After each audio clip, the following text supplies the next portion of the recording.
Studies show that all over the world, the older population is growing, and in many societies, seniors spend most of their days alone. There are many effects of isolation: stress, depression, an increase in unhealthy habits like smoking, drinking, and neglect of physical activity, and a risk of quicker mental decline due to the lack of stimulation.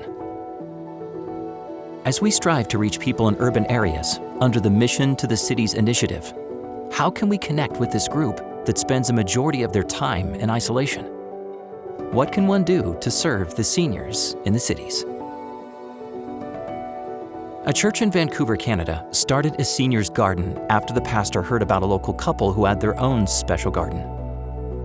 This couple was experiencing loneliness and disconnection, and so they started a We Grow You Pick garden in their front yard to connect with their neighbors. This successful project was the starting point for a large garden at a local Adventist church. Projects like this can provide seniors with a place to come together and mingle with one another while working toward a common goal. In South Korea, members of the Seoul Central Church are caring for the elderly by running a senior citizen ministry. The church provides food to the elderly every Sabbath and extends their help even further by providing bus fare for the trip to and from the church every other week.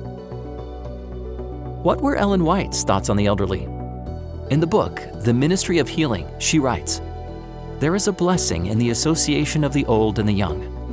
The young may bring sunshine into the hearts and lives of the aged.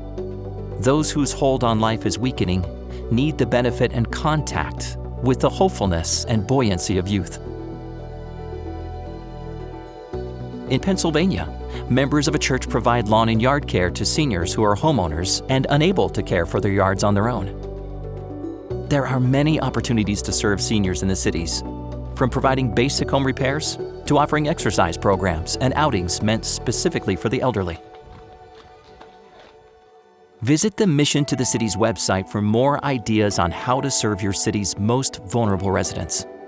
Following Christ's method of ministry and filled with His Spirit, you can impact someone's life today. Please pray for the ongoing work of reaching the unreached. Thank you for supporting Mission to the Cities.